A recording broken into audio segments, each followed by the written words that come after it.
Okay, welcome back to my YouTube channel and Art Bonsai 101.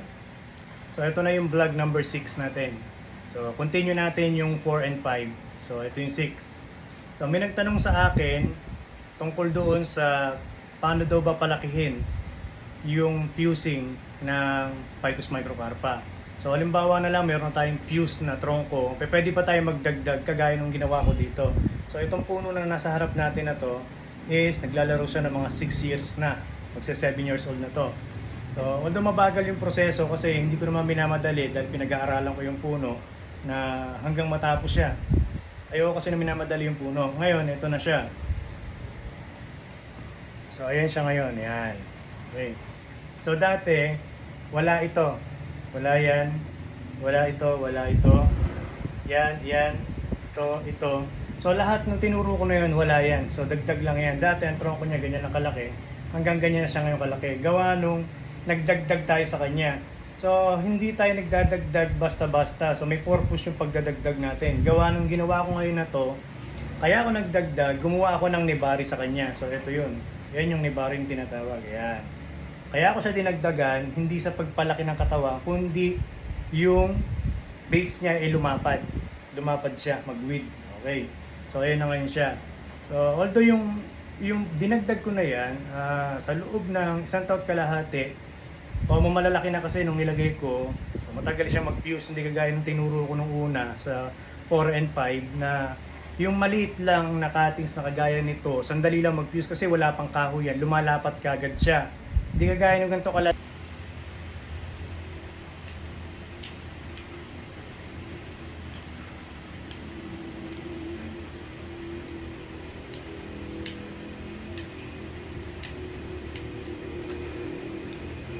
Tatanggalin muna natin lahat ng mga ugat niya. Hindi natin kailangan yun. Para mapalabas natin yung tronco.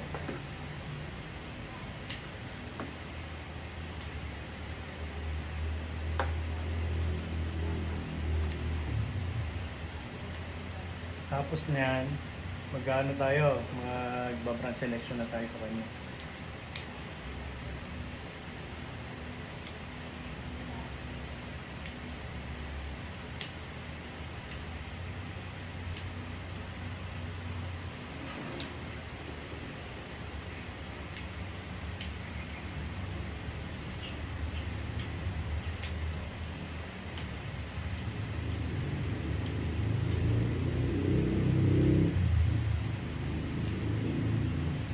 Medyo maingay dito, malapit kasi ako sa kalsada eh. Kaya minsan may madidinig yung mga sasakyan.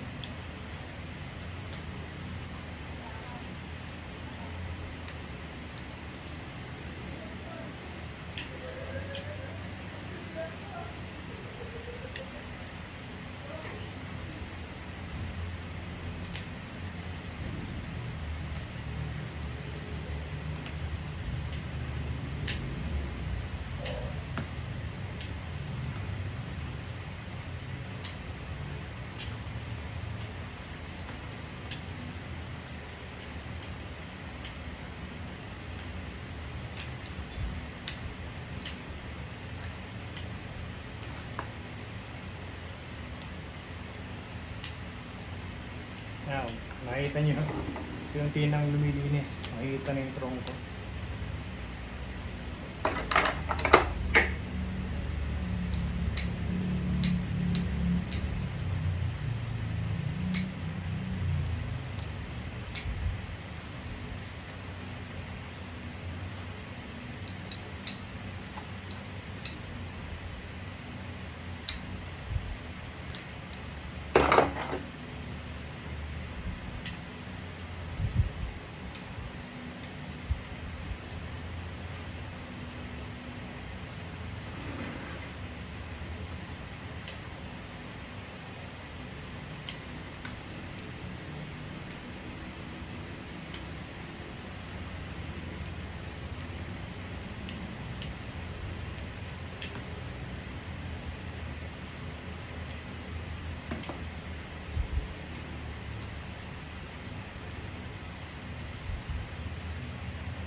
Siya nga pala, Mga idol, baka hindi pa kayo naka-like and subscribe sa akin. Baka maaari nyo pindutin. Maraming salamat.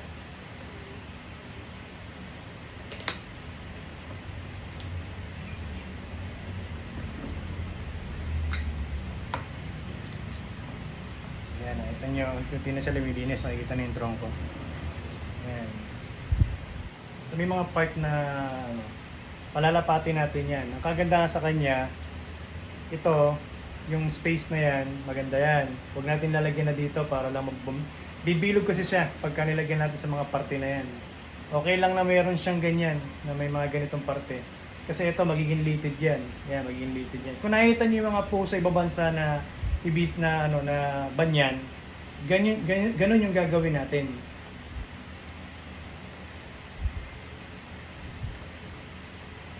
So, maraming technique sa Ficus microcarpa.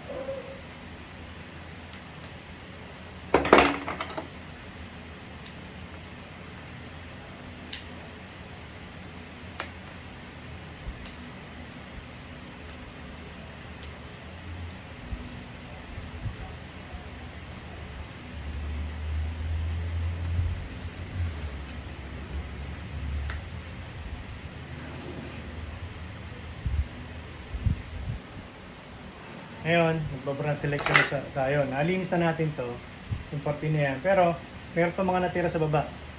Tapusin na natin para mas maganda. So, ito yung front natin. So, dapat wala tayong ugat na So, ganun din siya. Na huwag tayong maglalagay ng eye poking sa front. Na sanga dito, diyan na nakaturo sa atin. Huwag. So, hindi maganda yon. Kinakailangan pakita natin yung trongko. Tapos, ganun din sa ugat. Na hanggat maaari, kung walang problema magkaroon siya ng ugat dito, kung may ugat dito at may ugat diyan. So, pwedeng natin gawin 'yon. Pero kung nag-iisa lang siya dito, kailangan putol natin tapos split natin. So, kung meron tayong primary roots, putulin natin siya, then split. Gawin natin dalawa, yung isa papunta doon, isa papunta dito. So, ganoon.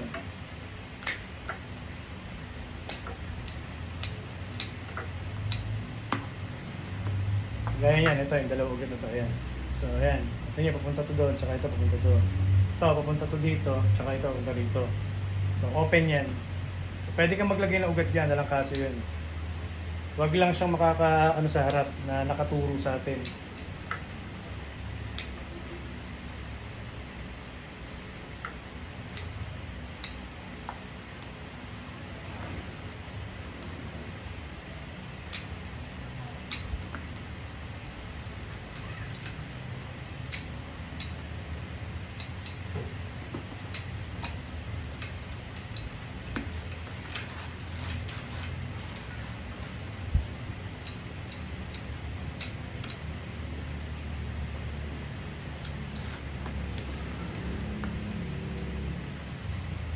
Ayan.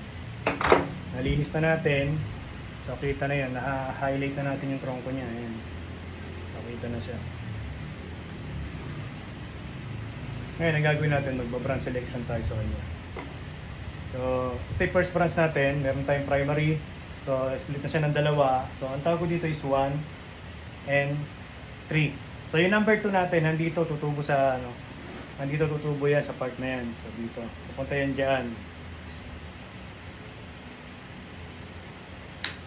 Tinanggal natin yan sa gitna. So, nag-split na siya. Ayan. So, tapering na. Malaki. Sunod ng laki. Tapos tanggalin natin itong isa nito. Ayan.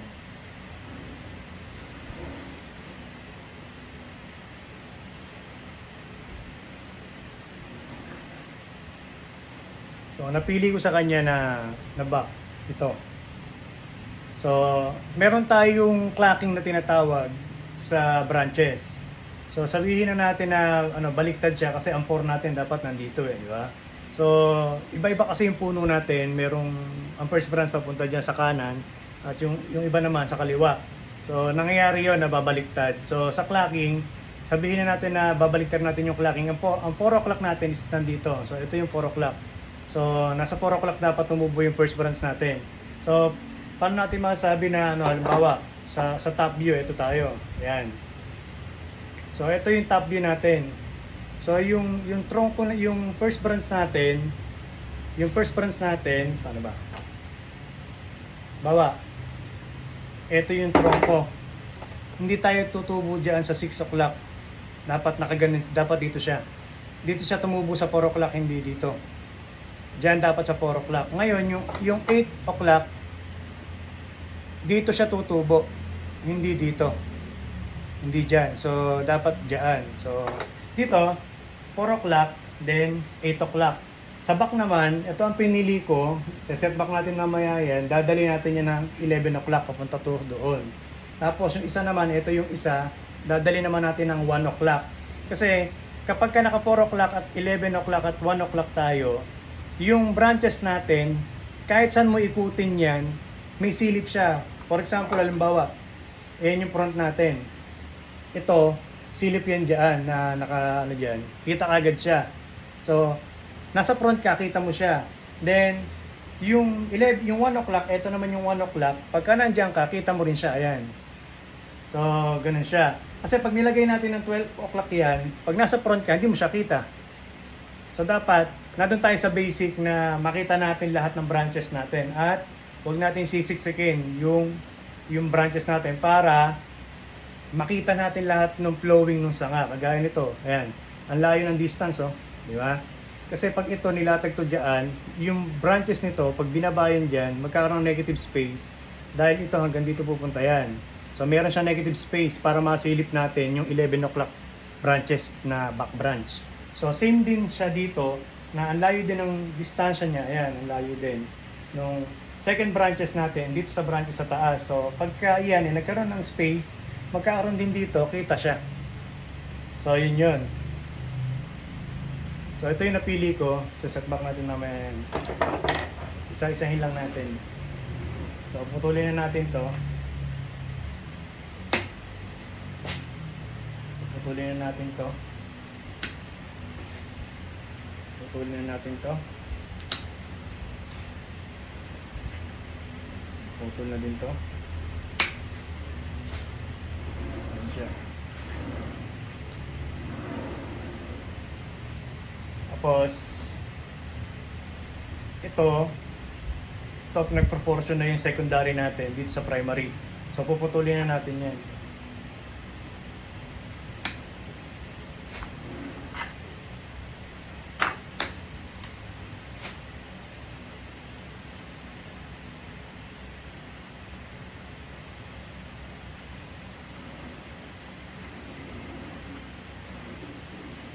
Itong branches ito, wala na to. Kasi, ito na yan. Magkakaroon po ng number 1 sa likod. Siya na yung magpipilot sa part na to. So, wala na yan. Cover na yan. Yung number 2 dito. Yung 3, siya naman dito sa first branch natin. So, wala na rin yan.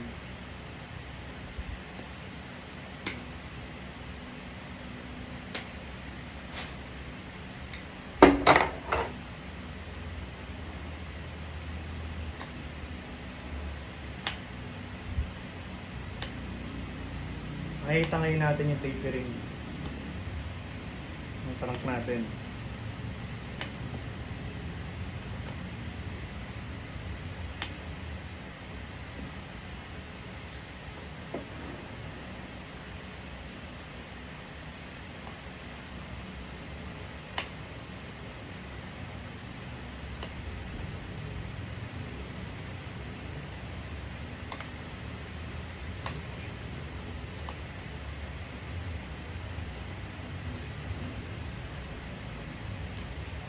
Ayan na siya ngayon.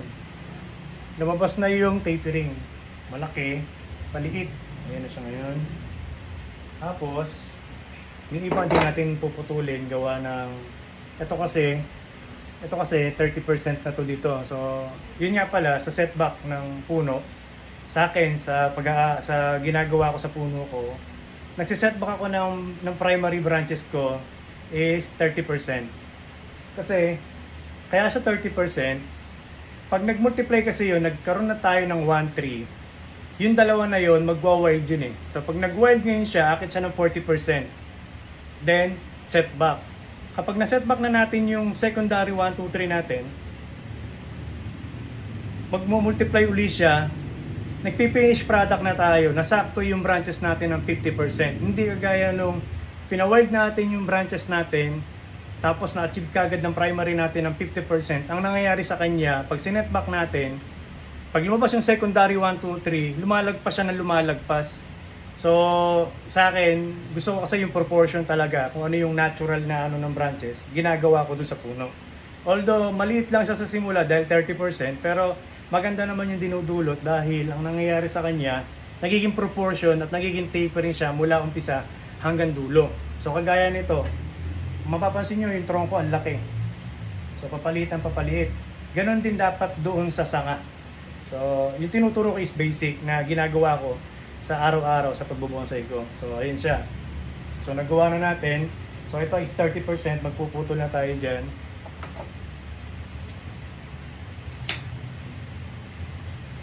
So, ito rin. 30% na rin yan. So, kuha tayo lang ng...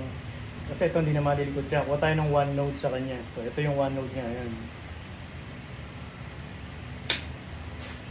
So, ayan na siya. Babawas pa tayo.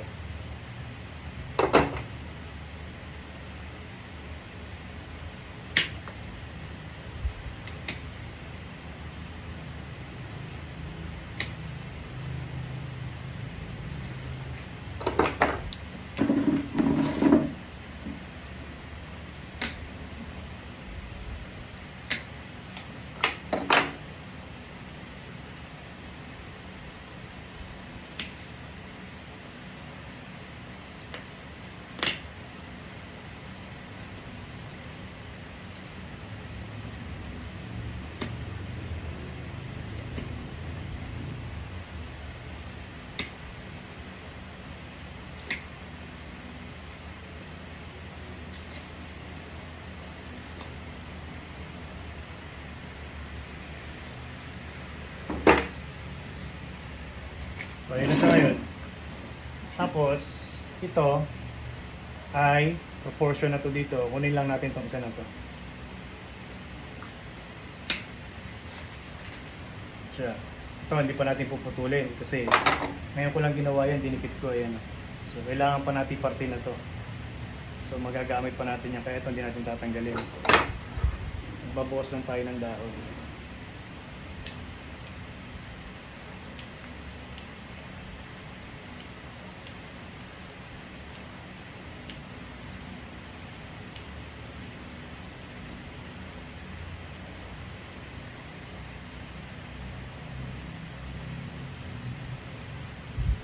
Shoutout po sa mga lahat ng nanonood sa akin sa YouTube channel, sa Reels, sa Facebook page ko at saka sa Jeff De Guzman.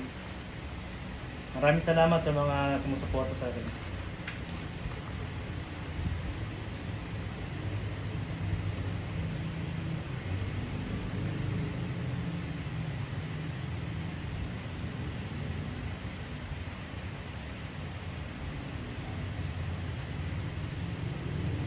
Siya.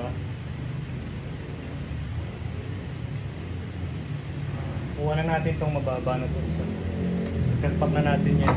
Papababa na tayo ng back branch. 11 o'clock. So, yan. Ngayon, ito wala na rin to. Wala na rin yan. Ayan. Talagyan natin ito mamaya ng wire para ma-visual nyo kung ano yung kalalabasan niya. So, ito rin. So, hindi natin malilikot masyado na siyang ano. Kasi dapat, yung mismong branches natin na to, mag 45 degree siya. So, dapat 45 degree yan, 45 degree lahat.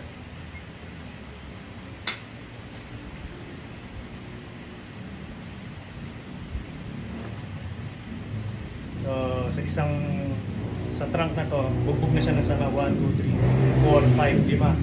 Magbabawas tayo.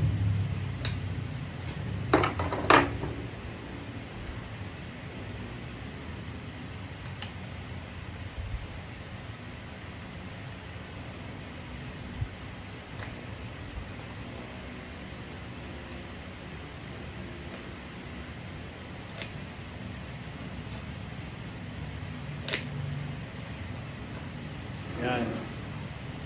Tapos, yung apex natin, papunta to dito. So, wag natin habulin yung balanse nito, yung gitna nito. Para lang maging balanse siya na na triangle. So, dapat meron tayong medyo peeling lang ng konti, nadadali lang natin siya doon. Bawa, ito pa rin yung pinaka main natin, main trunk natin, kasi ito first branch lang yan. So papalakihin pa to para hindi siya maging obvious doon, di ba? So ngayon, pag lumaki ngayon to, ito pa rin yung sentro. Yan pa rin yung sentro, ito. Yan pa rin ang sentro. Kung nasan yung mismong main trunk nyo, gigitnaan nyo lang yun yung magiging proseso ng apex natin. So ganun siya, yan. Dito siya dapat pumunta lang. Hindi siya dapat pumunta dito sa part na to. So dapat dito lang siya sa main trunk natin. So yan, wawire natin, dadali natin doon. So na yan. So ito, mali ang tubo nito, nasa taas. Pababain natin para dito pumunta yung sanga.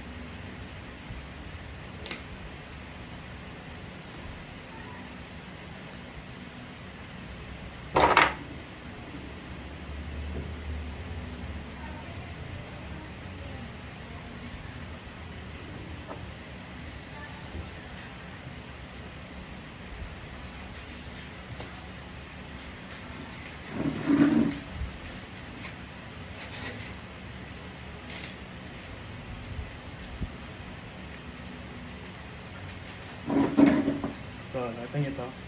Galing to dito, gagamitin natin sa taas. Ito gagawin nating apex. Kasi ito, maililikot pa to, ito hindi na.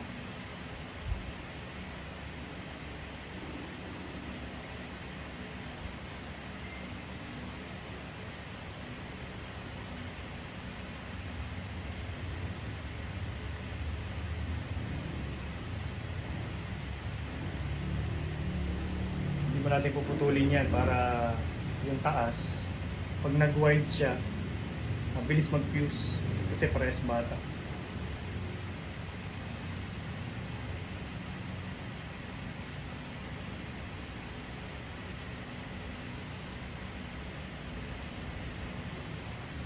Ganyan ang ginagawa ko pagka gagamit ako ng mga isang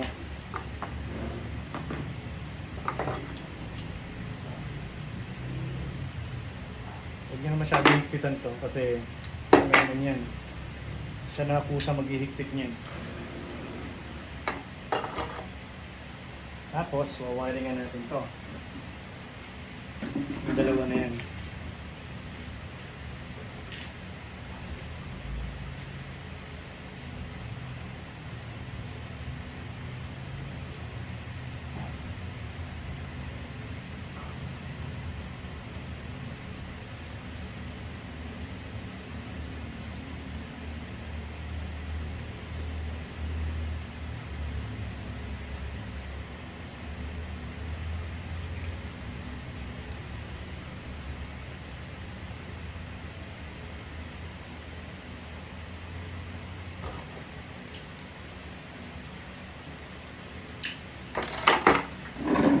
Yan na siya ngayon.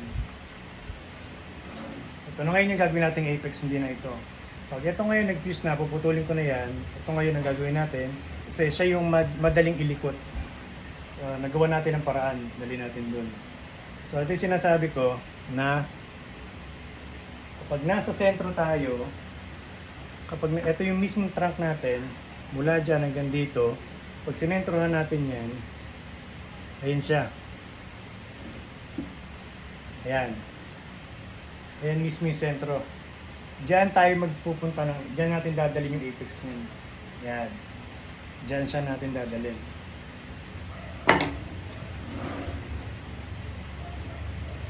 Tapos, ang unang layout nito, kung mababa ito, dapat yung unang bend dito papunta dito sa back.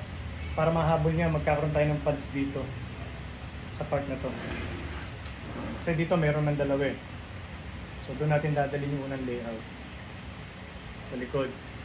Tapos babalik natin sa harap.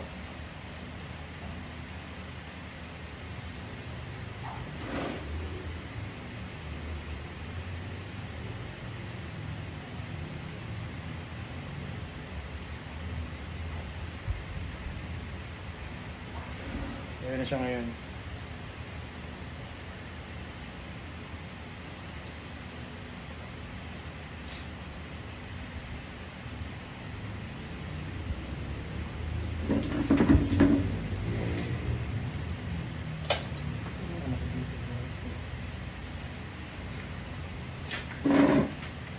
Pwede rin tayong gumamit pagkatapos natin magputol lahat.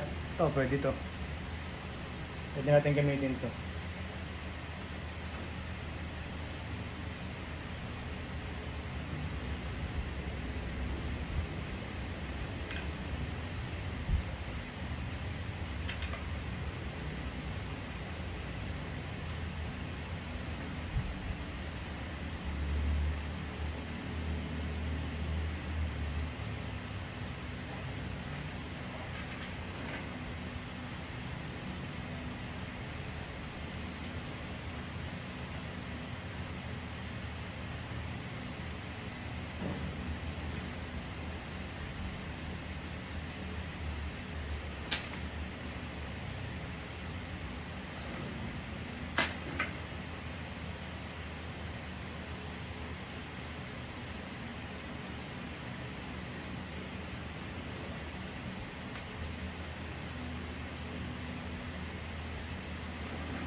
So, ayan na siya ngayon.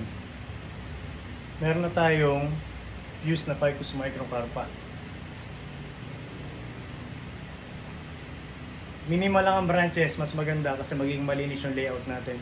Hindi tayo magkakadagan-dagan ng branches. Kasi nga, itong isang branches na to, kaya niya nakainin lahat yan. Kaya niyang kuhanan ng layout yan dyan. Isang branches lang na yan. Tapos, ito naman, dito naman siya. Tapos ito malaki yan. So yan siya. Kasi itong dalawa naman na to, kung mas malaki siya na branches, so mas malapad dyan. So mas malapad siya. Tsaka dito mas mahaba. Tapos ito naman, so ito yung tronco natin mula dito hanggang dyan. So ito yung tronco, wala pa tayong primary, gagawa pa lang tayo ng primary. Pag sinetback natin yung primary, ito yan, dyan natin sa setback, kuha tayo ng dalawa. So yung isa dito sa likod, yung isa continue sa taas. So 1, 3. Tutubo uli yung number 2 sa number 3, dadalhin nyo naman dito. Dito sa harap, dito, kasi ito yung dalawa eh. So, alternate. Meron ditong dalawa, meron namang isa din yung tutubo, yun yung dadalhin nyo yung number 2. Tapos yung number 3, continue. Then, yung number 3 na continue, pag nag-proportion na siya dito, setback.